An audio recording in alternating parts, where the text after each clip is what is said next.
menggenggam harmoni dengan demokrasi dalam dunia kita. Hadirin sekalian yang berbahagia, sebagaimana diketahui, Indonesia merupakan negara plural dan multikultural dengan berbagai jenis suku, agama, bahasa, ras, dan perbedaan lainnya. Di satu sisi, keberagaman ini menjadikan Indonesia menjadi negara unik dan menarik. Namun di sisi lain, kalau tidak dijaga dan dikelola dengan baik, bisa menjadikan potensi konflik. Bahkan seringkali konflik dan perpecahan terjadi karena kesalahpahaman yang berada di media sosial. Lebih dari itu, dunia digital sengaja dimanfaatkan untuk membuat narasi yang saling menjauhkan. Padahal secara substansi, semua ajaran agama menginginkan hidup damai, moderat, dan saling belas kasih.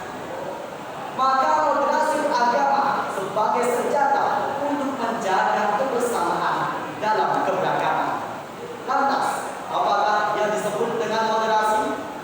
Hadirin sekalian yang berbahagia, moderasi beragama adalah bagaimana cara kita bersikap, memandang, berperilaku melalui cara menengah dalam beragama supaya kita tidak berlebihan dalam menjalankannya. Di dalam Al-Quran surat Al-Baqarah ayat 143, Allah telah berfirman, A'udzu billahi minasyaitonir rajim. Bismillahirrahmanirrahim. Wa dzalika ja'alnakum ummatan wasatan litakunu syuhada'a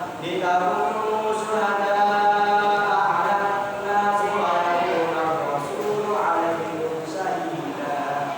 Yang artinya, dan demikian pula kami menjadikan kamu umat Islam, umat pertengahan, agar kalian menyaksikan atas perbuatan manusia, dan agar Rasul Muhammad menjadi saksi atas keraguan kalian.